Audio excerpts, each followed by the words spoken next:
Welcome, everybody. We're going to get started in just a minute. So I have a lot of folks joining right now.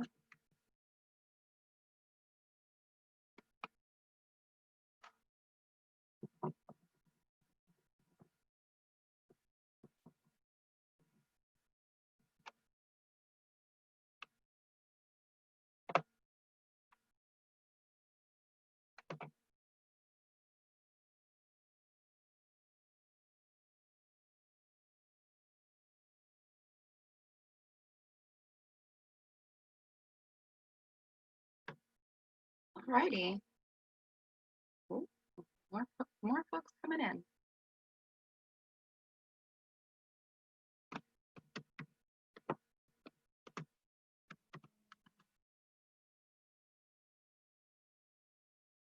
Alrighty. So why don't I get started with some housekeeping stuff. Folks that are co-hosts, if you want to keep letting folks in that might be in the waiting room, I would appreciate it. Alrighty, so welcome everybody to this session, How to Get Amazing Media Attention for Your Work. This is all part of the 8th Annual Delaware River Watershed Forum. So exciting, we are in the 3rd day of it. So we have one more day tomorrow. I just wanted to mention one thing first. If you are going to be in the session tomorrow that's called Connecting the Dots, we are asking folks to choose their breakout room. So I'm going to put in the chat a Google form link for you to fill out. So that way you can choose in advance and it'll help us save some time. Again, if you're in that Connecting the Dots session tomorrow. So welcome again. My name is Rita Yelda. I am the Outreach and Communications Manager for the Coalition for the Delaware River Watershed. I'm really excited to be with all of you today and to talk about how to get amazing media attention for your work. We do have a little bit more housekeeping that I wanted to mention. So this session is being recorded and we will share it. We're actually going to post all of our forum sessions on YouTube, as I was telling folks earlier, so that you can relive the magic of the 8th Annual Delaware River Watershed Forum. So attendees have been muted. If you want to speak, you can either raise your hand or you could use the chat box to type in a question or a comment. So if you're having technical issues, you could raise your hand, you can send me a private message in the chat box. And then additionally, if you have any questions for the panelists today, the folks that are going to be presenting, please feel free to type that question in the chat box as well. What we're going to do is we're going to have all of our presenters kind of talk a little bit, and then we're going to do a Q&A for the last bit of today's session. So, you know, as any question pops into your head, just go ahead and type that in the chat box. And then if you have not signed up for Skedge yet, you are really missing out. It is a great place to build your schedule, to get all of the links for the forum, as well as read speaker bios. And it's just really a great way that we've adapted to doing this event online, is also putting our program online. So go check out Skedge if you haven't done so already.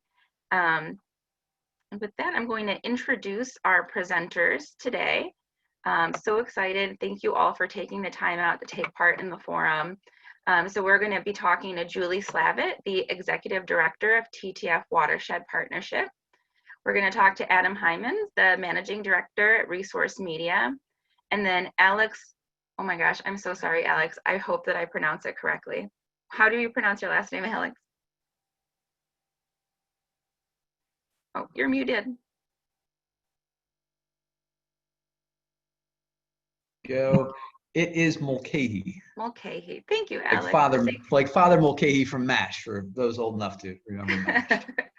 All right, great. Thank you, Alex. I appreciate you. Thanks for coming and being part of this today. He is the publisher for Grid Magazine.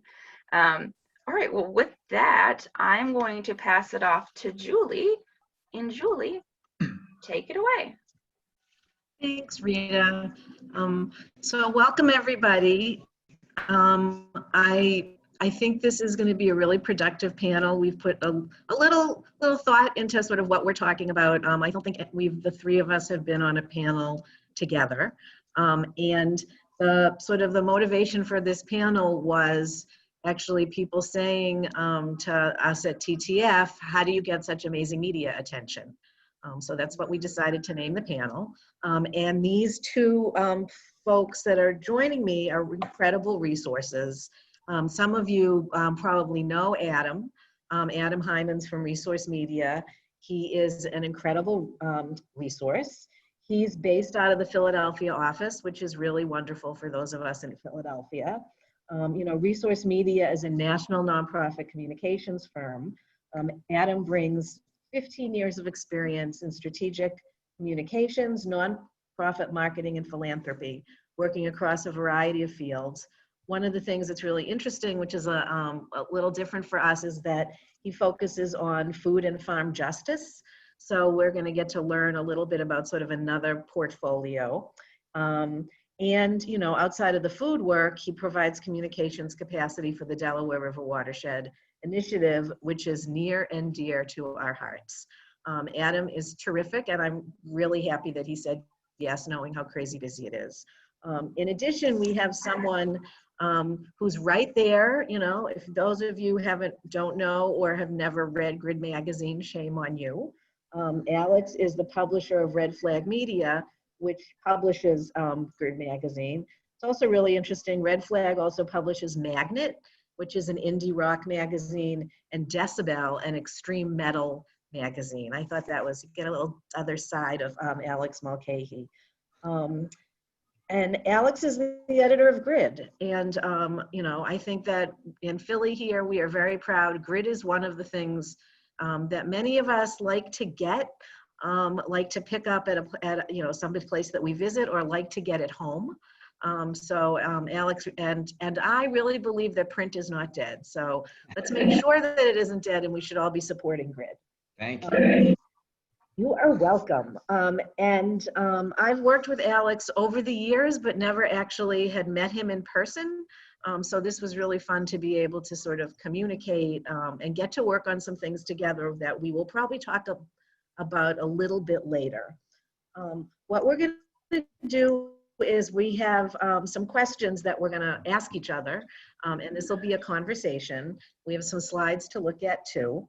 I'm just going to get started right here. Like, you know, we've all been, the times have changed, the world is different. And what we first really want to talk about was to think about how things have changed in terms of media with COVID-19, as well as, you know, a really needed focus on racial and social justice. So I wanted to ask Alex first, and then Adam, what changes have you seen in the last 6 months that people should be aware of and consider when they're thinking about media attention? Well, you know, I would start with it's just been in some ways a continuation of the downward trajectory for local media. Unfortunately, so many of the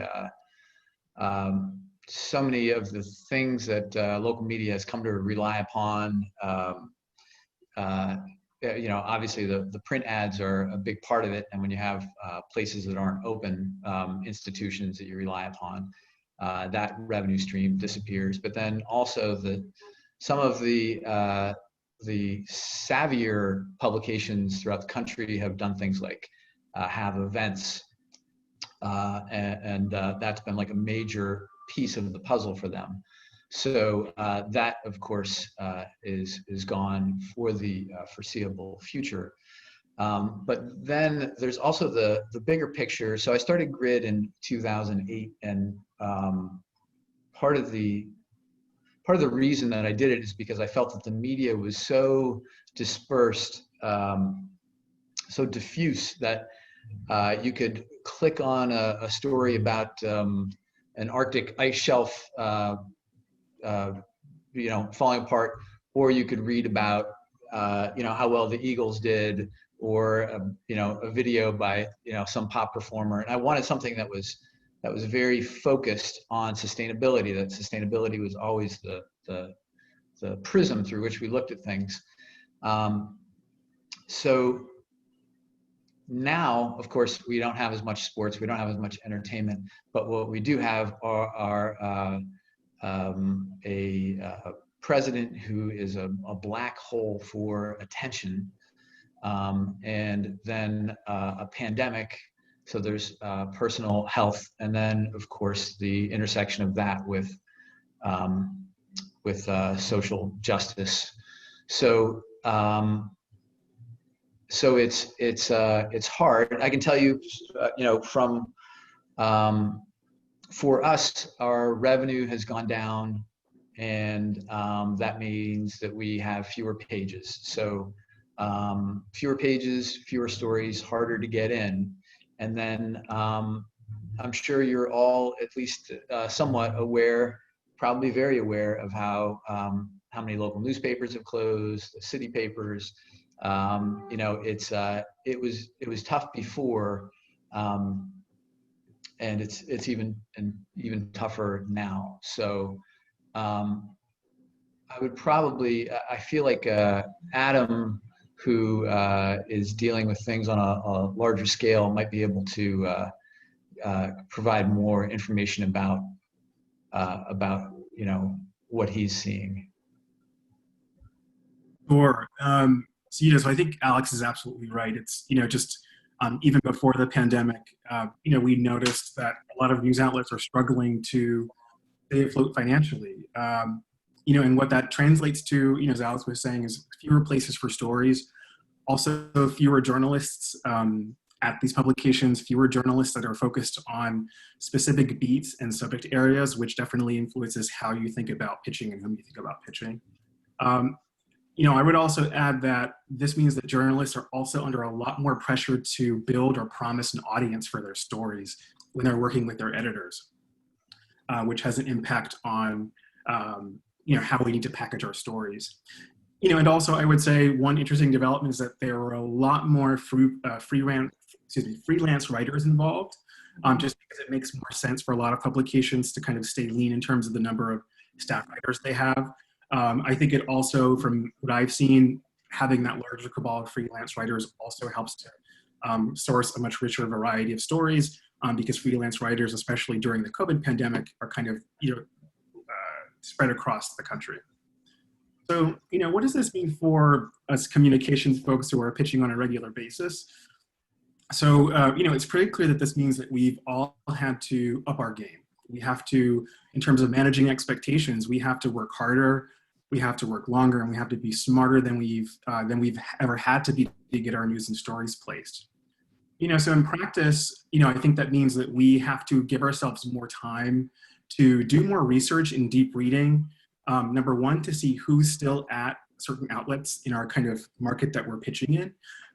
Because I think the reality is there's a fair amount of turnover. We're at Resource Media, we're thankful to have we pay for a media contact database, but even there, within a span of a month, that reporter or that editor might be at another publication or might be covering another beat. And so you really have to allot yourself time to do that deep research and deep reading.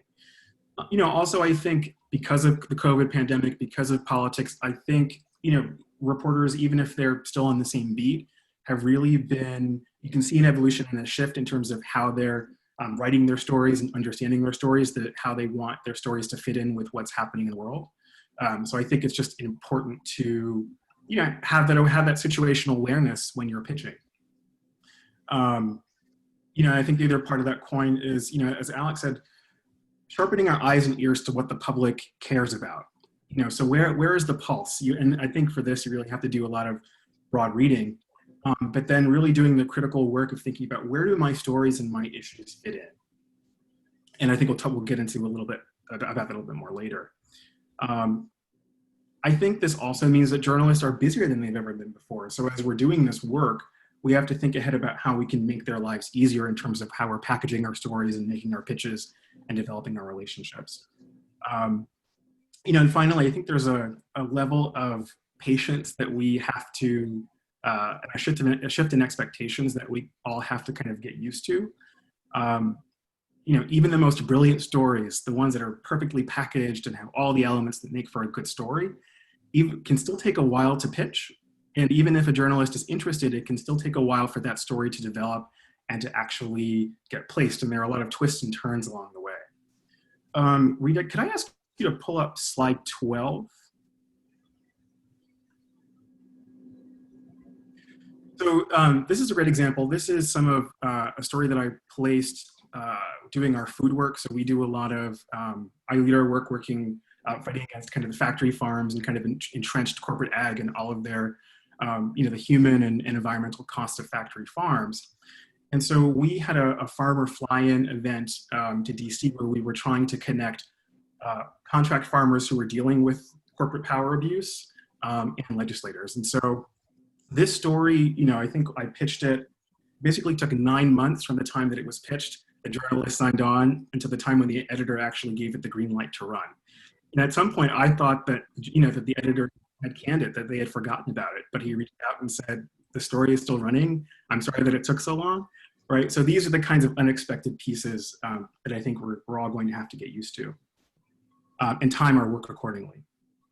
And the only other piece that I would add is, it's not all bad news.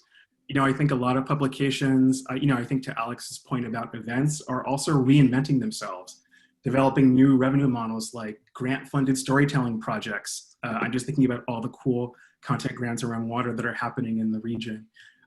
They're experimenting with new digital and multimedia formats. As I mentioned, they're considering new angles on long-standing issues. One great example that I saw recently were the stories from the Inquirer and WHYY that looked at tree canopy and green stormwater infrastructure issues through the lens of racist redlining policies. So this is all kind of coming out of this new normal that we find ourselves in. And so I think keeping an awareness of all of this, giving ourselves time and room and budget to work is an important part of pitching in the new normal.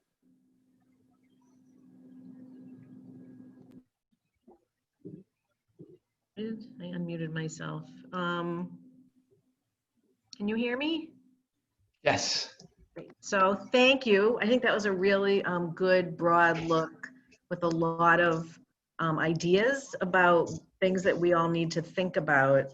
I wanted to share, I think the fourth slide is an article in the Washington Post about how climate change is impacting Philadelphia and combined sewage overflows.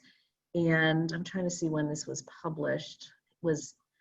It was post-pandemic, and I got an email from the reporter in January and had the feelings very much like Adam was just saying, which is that it was going to be a really great story. Had spent a lot of time talking to and meeting with a reporter and a photographer, and then COVID hit. And she kept promising me that it was going to run, but there were a lot more important stories for the time, that were being covered. And it eventually ran, and it was wonderful. But many of us are not patient, and this was really a time where we needed to be patient. I think the other thing that these gentlemen were talking about was sort of content and how things have changed, and sort of fewer resources and for media, and also doing a lot more things online.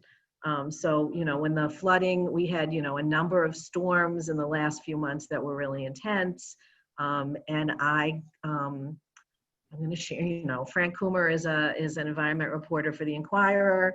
I had spent a bunch of time with him, and he texted me or emailed me one morning and said, "Are you going to be out at T14 at the biggest combined sewage outfall in the city? You planning on being out there this morning, Julie?" And I actually was kind of thinking about it, but wasn't really planning to. And once I got that text from him, I was out there. And got some footage for him because he can't be every place. And I wanted to make sure that, I supported him and got him some footage, and that if we were able to get something in about our creek, that would be really helpful. So it's just, something to think about. Sort of our next question is, we all think we have compelling stories, and it isn't, I used to think, the story of we're doing great work is not a story. And I think we all get caught up in that, and it takes a little while to learn that. But I think what we'd like to talk about a little bit is, you know,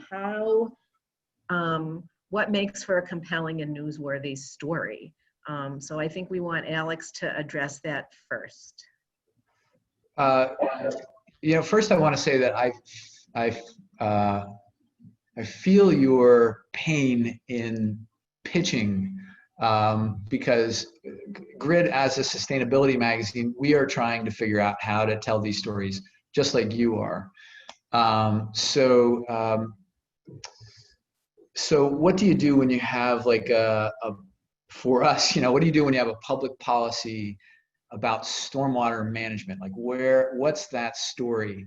And if you do slide number 7, Rita, this is one of my favorite covers that we ever did. It was the water commissioner with a Superman shirt on. And if I can also show slide number 9, you know, talking about a pollinator garden. Again, like how do you tell that story? This woman, Aminata Calhoun, she is a force of nature, and this is in the Belmont neighborhood in Philadelphia. There were 2 row homes that were in disrepair. She got them knocked down. She got an Ed Bradley mural in the back, and there's a pollinator garden. Obviously, she's extremely photogenic. She's on the most recent cover of Grid. But the you know, visual things aside, ultimately, I think begin asking yourself, like, what is interesting to you, and who are you encountering that that is interesting, and then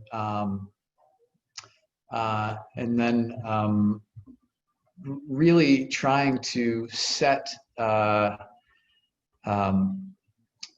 this up so the reporter can run with it. And I'm afraid I don't want to jump into our next question. I might actually be doing that.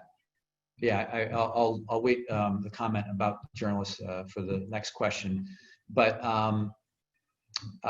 tying things into interesting personalities like this woman, or people who are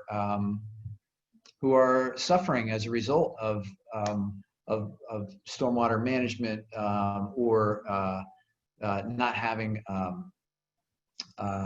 access to clean water, and then of course there's the positive side too of interacting with nature.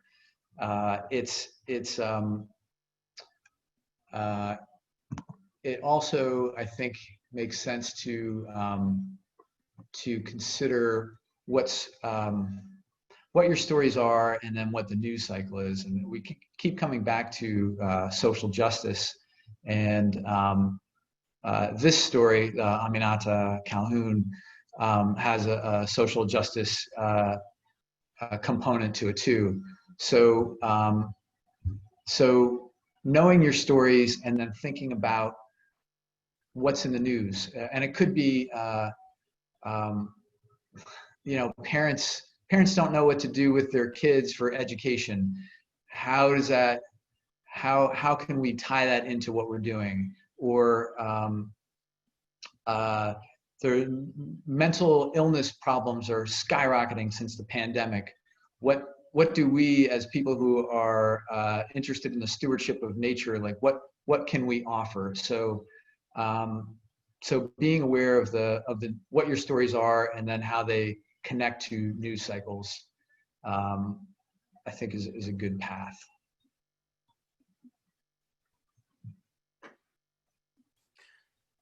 Yeah. Oh, I see. One thing that I wanted to mention when we were talking about changes quickly is, I think it's really important to think about the earned media that you're trying to get, not as the be all and end all. I think some of us communicators I think hands down, the media plays an incredibly valuable role as storytellers and in our community. But as communicators, I think sometimes we can fetishize the earned media placement, above all of our other storytelling mechanisms. And I think it's more important to see them all as connected and related. And so If you have an issue that you sense may not get placed within the time window that you want, just think about what your alternatives are. You know, what can you put paid money to distribute a particular blog post with a compelling messenger? You know, and I think that'll also help prioritize the things that are really newsworthy and are really compelling and do really have the time horizon that you can pitch to journalists or reporters, as well as just really timely news. You know, I don't know if I'm at all the authority in what's compelling or newsworthy, since I'm on the other side of the newsroom, but I can share some mental shortcuts that always help me especially when I'm dealing with a complex or wonky issue, as are a lot of the issues that I work on, like water and energy and food, to find the most compelling newsworthy elements. So, you know, one comes from a media training colleague named Brad Phillips that I really like. And basically, once you understand what the core message or narrative is about the issue that you're working in or dealing with, ask yourself, there are kind of three pieces. What are the compelling stories, the statistics, and sound bites that might support that message? So in other words, what are the human, personal, and community stories that really bring that message or narrative to life? And if you are an organization dealing with a lot of info and data, what are some of the key data points and numbers, you know, the story in those numbers that would make an external audience stop and take notice? And also ask yourself, like, what, you know, are there any statistics that would translate well visually? You know, and finally, if in terms of the sound bites, are there ways of talking about my issue to an external audience or a non-practitioner audience that if I were to only get one quote in an article or an interview, it would be memorable and it would be meaningful for that audience? So a perfect example, Rita, if you could go to slide 15.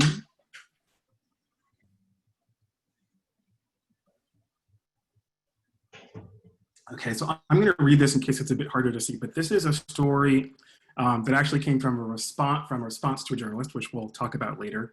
But this is, you know, we worked with the North Carolina Environmental Justice Network, and they are constantly dealing with the hog lagoons and waste and environmental degradation from hog farms.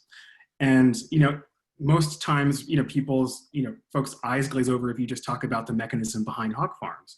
So instead, we talked about natural disasters and how that specifically influences communities of color as it relates to this issue. And so Naima Muhammad, who's the head organizer there, is just a brilliant woman. She described her issue in strong visual terms that still resonate with me. You know, I'm just gonna magnify this here. You know, she says, you know, coal ash ponds, lagoons filled with livestock waste and chemicals in the drinking water. Not to mention many people were still in the process of building after Hurricane Matthew. When the flooding came, it flushed coal ash, animal waste, and human waste from wastewater treatment plants into waterways, which spilled over riverbanks and into the streets. People had to navigate through that water.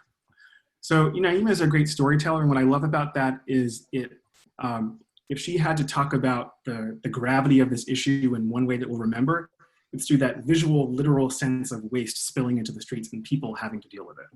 So I really, that's a really great example. The other mental shortcut that I find helps is something that many folks here are probably familiar with, and that is from Marshall Gantz at the Kennedy School, the story of self, the story of us, and the story of now. I'm sure many of you have heard variations of that. This is how I translate that when it comes to finding compelling stuff for media. You know, one is I ask, you know, who are the interesting, and to Alex's point, who are the interesting people or communities that are connected to my issue or news? Who benefits and who hurts? What challenges have they faced historically and what victories have they achieved? Do they tap into any archetypes that are very evocative for us? Do they stir something for us? You know, is there something surprising, unexpected, or counterintuitive about my story? Sometimes folks call that the man bites dog story that you're not used to hearing. Is there something uplifting or enraging? Can you point to a concrete change? Are there solutions that you have that you can elevate? You know, and then in terms of the story of us, you know, I ask, you know, again, to Alex's point around the news cycle, how does my issue and story, how does your issue or story elevate or challenge prevailing narratives, you know, both broadly and within the current news cycle? To give an example, a lot of the stories that, you know, I placed recently were I guess, technically environmental, water and energy stories, but they tied into narratives of equity, inclusion, corporate abuse of power, crumbling infrastructure. So I think always ask how this, the core message, the personal human interest story in your work ties to these broader narratives of things that are happening, and just be mindful of that. And finally, there's a slight, obviously, difference between kind of feature stories and news. When you're talking about news, what's timely? Is there a decision point? If there aren't any time elements in your story, it's really hard and it's not as compelling, in my experience, for reporters to pick up on your story. The great example that Julie brought up earlier, talked about the flooding that happened, right? So that was something that you could respond to, something that everyone in the region was paying attention to. And so there was a timely way to talk about green stormwater infrastructure work. And finally, I always ask the so what test. What would my non-scientist or non-conservationist friend or family member, what would they say about my issue? What would they care about if I told them about this issue? What story would stick out to them? Rita, if you could jump to slide 16.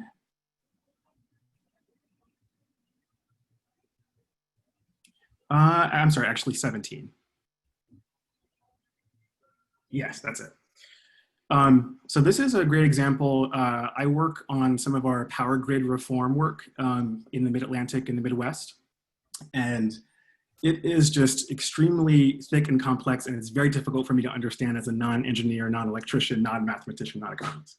So we had to really trawl through all of this and find what is it that people are going to care about, what are the pain points that people are really going to latch onto, and we waited until there was just the right decision point or news hook around this particular issue to move those particular public concerns forward. And so in this case, it was going to hamper all the renewable development that everyone was on board with, and it was going to hike consumer bills.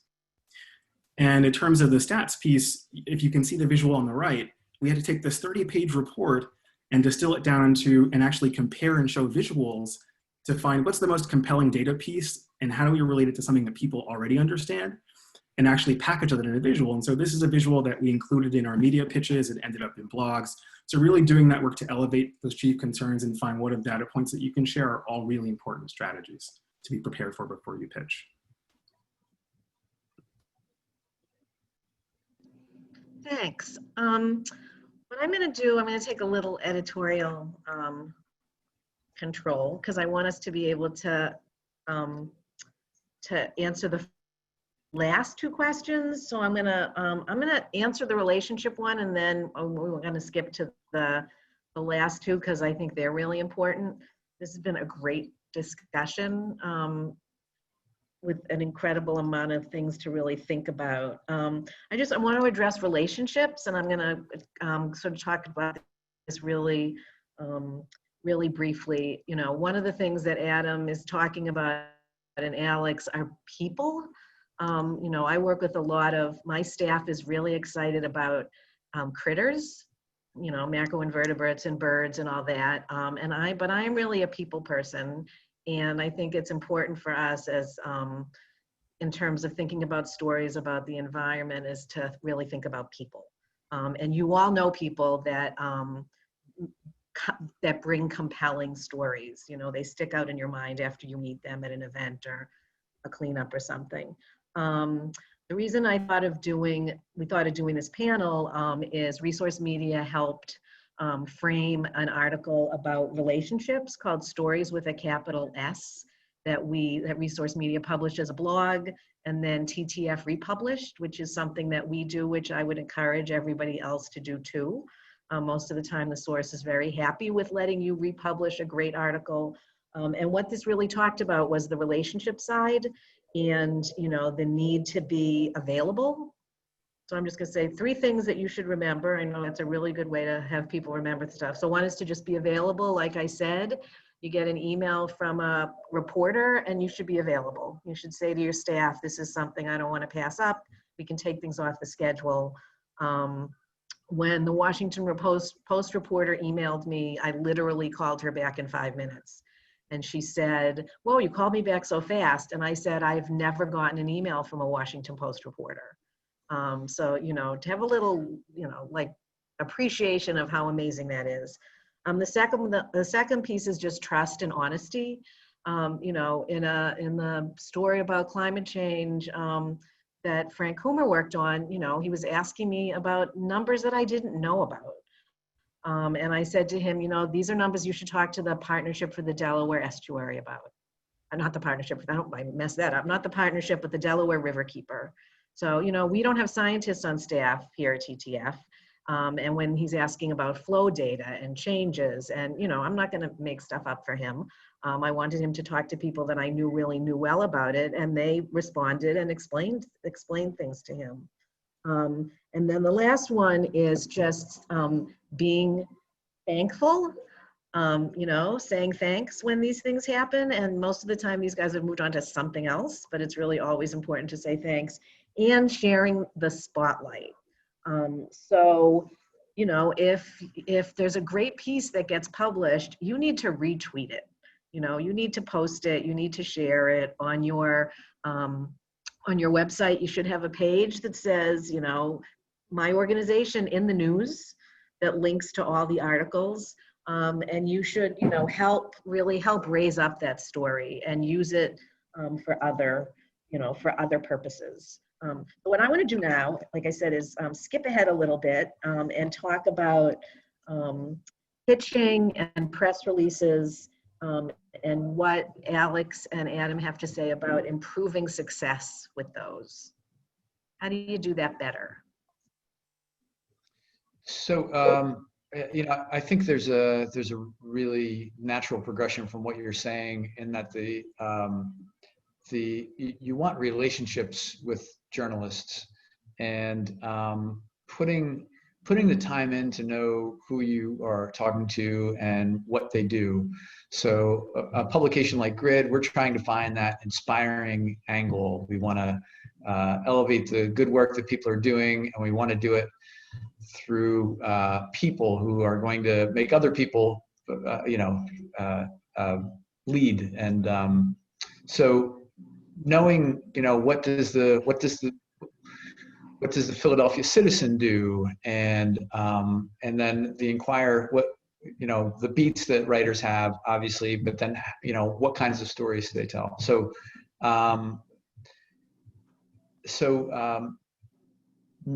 having an idea what they are looking for, and then you know, everybody has to do their email blasts and get all their information out, and sometimes that will land a story, but it takes time, and to get somebody's attention, writing a personalized email, specifically saying why you think this is a good story for them, is, you know, I read this story and this story, and then I thought, gee, this really, we have something that's a lot like that.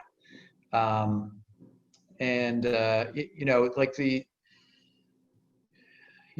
you have to, I know you have to like push lots of stories out, and you have to hit lots of people, but really taking the time to cultivate important relationships. And I'm sure Adam can tell you that media looks at other media. So when you get a story placed somewhere, the odds of some other angle showing up somewhere else are exponentially higher. So it's a slow build, and you know, what Julie has with Frank Coomer from the Inquirer is invaluable. Like, you know, Julie, you're his go-to person, and that article that you just breezed through, I would highly suggest. You know, if we can make that available to everybody, I think that really, like, it nails a lot. I'm talking a little bit more about, like, you know, it might sound like stroking the ego of the writer, but it's like getting to know who they are and what they do. So I think that's I think that's when you're talking about people, that's how I would approach it. As far as like the pitch itself, I think it goes back to what we were talking about, like what makes for interesting content, and how it ties into what's happening now, and who are the people that are going to convey the important message that you want to get out there. Thank you. I won't add too much to that other than to say, you know, in terms of trying to build those relationships, especially virtually, Twitter is your friend. It helps keep track of what folks are actually talking about and reading and writing about in real time. And also just being there and just giving kudos to a journalist for writing something that was meaningful to you or your community without expecting anything in return. Those are some easy ways. You know, I would also say for journalists who are into this, a virtual desk side where you might say, hey, is there a time that's convenient for you for us to hop on the phone or hop on Zoom so I can talk about some of the great work we're doing in the region, just to tell you that I'm here. This is some of the things that we're working on, and I love to hear what's new and alive for you in an editorial sense, and see if there's any place that we can align, just to introduce yourself, to make sure that they know you and that you exist. Not every reporter is into that, but I've had some success with that. For the pitch itself, you know, I think some of you are probably going to find yourself in a situation where you have to cold pitch, where you may not have had the advanced time to build a relationship. So as someone who has to do a lot of cold pitching, the only thing I would say is just make sure your pitch is sharp and that it includes and elevates the story stats and sound bites. That is to say, the characters, the core element of the story, the so what, why it matters to you. I tend to use bullet points if I have to go longer. I try not to make my pitches too long. Try to get your key value out in your first 1 or 2 sentences. You know, don't bury the lead, as they say. Subject lines are super important. You know, clever but personalized. That is to say, if you try to be too clever, folks are just going to delete it because they think it's spam. But if you just take the personal approach and say, you know, hey, Alex, you know, great neighborhood story about flooding or recycling that I think you want to look at, or something like that. For me, the most important, what's led to the most success for me in pitching is, especially during COVID, when reporters may or may not have the time or resource to send out a photographer, to send a videographer, having those visual assets and those data assets on hand and virtual, because I think it's taboo to send attachments, and have it linked somewhere that you can just send to a reporter, basically saying like, this is my story, these are some of the assets I have to offer, what do you think? That has led to an incredible amount of success, because in my experience, it cuts down on the amount of time that the reporter has to spend hunting down for things, trying to get a caption for this photo. You know, and again, if the story is strong, I think that just helps to move the relationship along. And also to Alex's point, if I've gotten media coverage about a related issue or a facet of the issue, I'll sometimes link to it in my pitch, right? I'll say, you and your colleagues have covered this in X way. I have a new angle on this that you might consider, and link to it. So trying to deliver value quickly, you know, over emails really well. I try to send those. I don't know what you think about this, Alex, but I try to send most of my pitch emails before 10 a.m. My experience is when a lot of folks are doing editorial meetings. Mm-hmm.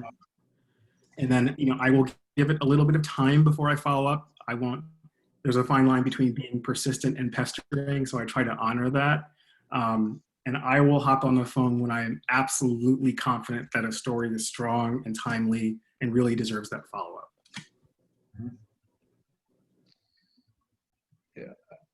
You know, I think I just want to emphasize one point that Adam just made, and that is the having good assets. Like, you know, if Grid does a story on 5 great watershed nonprofits doing work, and the call goes out, like, who has artwork? The best artwork wins. So so having that stuff ready, and I think Adam was saying this, even like prior to the story, really knowing what your stories are, what they're going to be, and having those assets ready. That's huge. It saves time. It saves money. You know, one less photographer we need to send out. So that's I think a good thing to keep in mind. Mute myself. I want to, so we want to fit in one more question. I just want to sort of underline what these guys said about assets and stuff. So what that means for us is, you know, you need to take a lot of pictures. and you need to make sure that they're as good as they can be, and you need to have stuff on a Flickr page. We often get just requests, you know, we found this page about this beautiful photo of whatever on your website, can we use that? And that's why it's there. We love it when that happens. The other thing to just underscore a little bit is what is sort of talking about how the media has changed.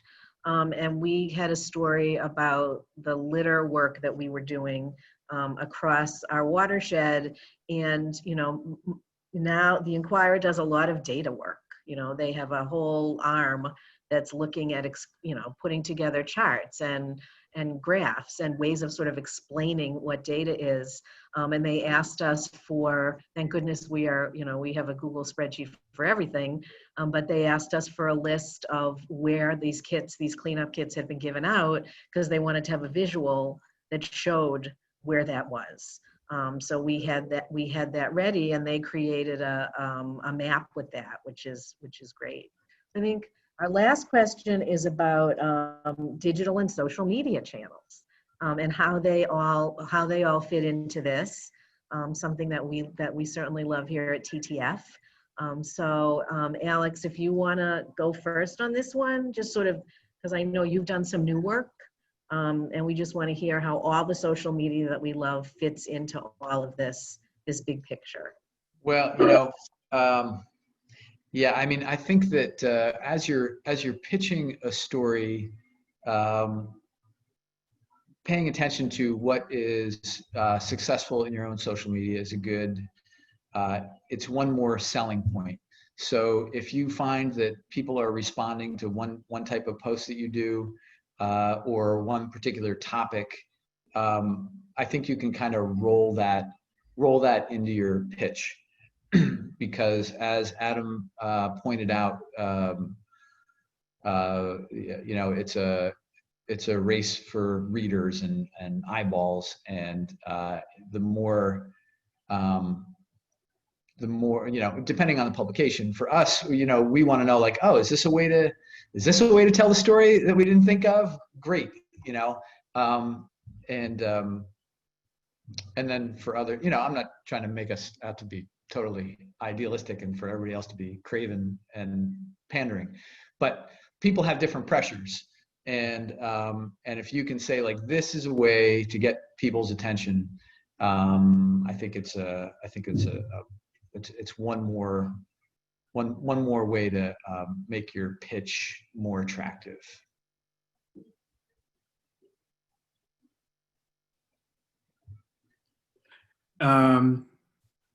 Yeah, I don't really have too much else to add to what Alex shared, but just, you know, also I would say at the story ideating, brainstorming stage, really thinking about the social and digital properties that different outlets have, and thinking ahead about whether a story would work really well on some of those other channels. Because oftentimes, to use Grid as an example, you know, you have your print publication, you have your digital side, you have your Instagram feed, and really thinking ahead about, hey, I have this piece that has some really great visuals. I think if it doesn't work for a full feature piece, I think it could work really well in your digital space. Or I have this, so just thinking ahead about that. And, you know, as Alex said, sharing things that have done really well on social. I'm going to cede the rest of my time because it looks like there are some questions in the chat. Yeah, we have a couple here. So the first question is from Erica, and Erica wants to know if any of you have tips for the best way to make connections with journalists. How do you make connections with them? Buy them drinks. You know, I'm not sure how to answer. I mean, Adam probably, and Julie, they're the ones who are making those connections. I mean, it's for me to get my attention. It's the personalized approach. But why don't Julie? Why don't you answer this? Because I mean, you're great at it. And remember, I used to work for a member of Congress, so I wasn't always great at it, but I learned how to be great at it.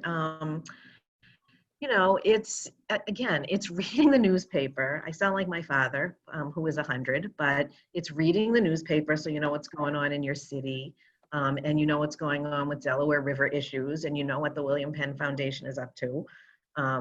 And it's following them on Twitter. And if you see a piece that you really like, retweeting it or commenting. We do that a lot. We've actually started relationships on Twitter. You know, don't tell anybody that, but you know, that's how we meet people, and reporters are on Twitter. So, you know, we see a great piece that that Grid did, and we comment on it, or we say, oh, we're seeing, you know, somebody writes something about butterfly habitat, and we add to that, we retweet it, and we say, we have a site like that, thanks so much. I mean, the social media, that's why it's called social media, is, you know, it's social, and you can develop relationships that way. You know, again, like these folks said, if you pay attention to something and you say, wow, you know, people are talking about climate change, or they're talking about food, or they're talking whatever about this is what we do about this, or I know a partner that works on this. I mean, we are always very happy about sharing our media contacts with other people. So, you know, Grid did a great piece about salt, and we said, go talk to the guys at the Pennypack Trust. They're doing a lot more than we are, and we don't want to be hogs. You know, we like to spread it around a little bit, and we know that our partners are doing a great job. One little sort of secret is, it's not really a secret, but, you know, we read, I mean, I think all of us, I would hope, read whenever our wonderful funder, the William Penn Foundation, gives out grants. I read those lists. You should all read those lists too, because there's often partners on there. And that's how I learned that Grid was in fact going to be focusing on the Delaware River. So, you know, I have been tweeting and, you know, communicating with Alex over many years. And I think I emailed him and said, I noticed this and I'd love to talk to you. And he did the kind of thing that you love to do with reporters or editors is, I think we spent an hour on the phone. And I said, this is what we're doing, and this is what I think is interesting. You know, here are some of the things that are interesting. Some of this is happening outside the city, and, you know, those kind of things. And then sort of glean, so, you know, that's easy because you're not doing the pitch. You're sort of saying, this is the realm of what we're talking about, and let's talk further about what you're interested in. And that has worked. I did the same thing with Frank Coomer. And actually, you know, I sat in my car for an hour and a half and talked to him in some parking lot somewhere. And then, you know, they get back to you and remember you. And I think that's easy to do. Pay attention. Great, thank you so much. Oh, did you want to add something, Adam? No, I think those are all great points. One other thing I would say is, if you do happen to get coverage, you know, just have a distribution and a promotional plan for it. I don't think that it ends when something's published, especially since everything is digital now. You know, put some money behind it to get more eyeballs on it. And, you know, I don't think there's anything wrong with sharing with journalists who you've worked with for maybe weeks, months to get this thing done, that like, hey, this is really meaningful for us. This did a lot for us. Check out, you know, how we're sharing it. Great, that's a great idea. All right, so we have another question from John. And we talked about this a little bit, but John was wondering, what is the best subject line in an email to a reporter for a pitch? How do you get it open?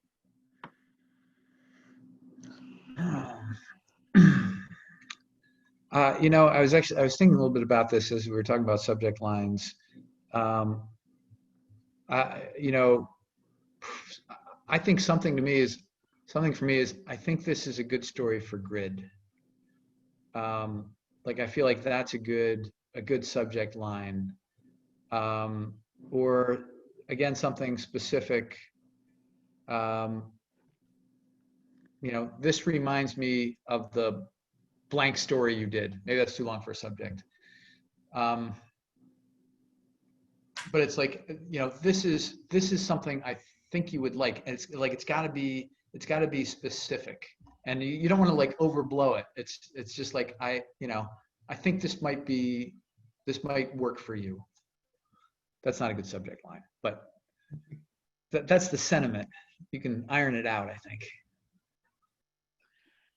It's so funny, the amount of research that's been devoted to this. I think, Alex, you'd be amused by all of the articles and number crunching that's been done about the perfect subject line. It's really funny.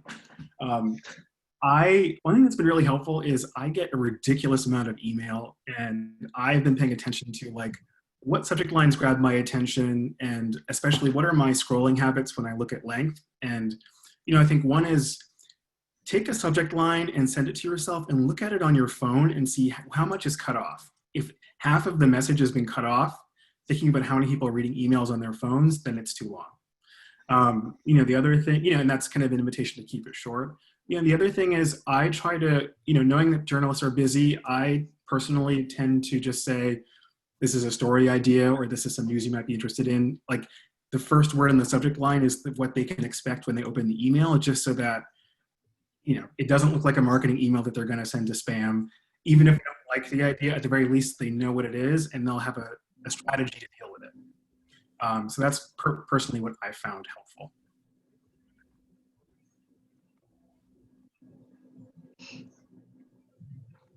Great. Doesn't look like we have any questions. This is my last call for questions. So if you have any questions for Julie, Adam, or Alex, please type them in the chat box. And while we're waiting for that, are there any, just kind of to wrap things up, are there any kind of final thoughts or key messages that you really want to send people away with today? The one thing I was going to say is that journalists, even though they're overworked and they have to filter through a lot of information, they want good stories. So they're looking for you, and it's not necessarily easy to make that connection, but they need you. So don't be discouraged, and keep it's a long play, I think, developing the relationships and getting your story placed, as evidenced by the 9-month Guardian story or the 6-month Washington Post story, like especially for major media like that. Mm-hmm. The only thing I would add is, and actually, if you go, I think it's the last, I think it's the last slide with content on it.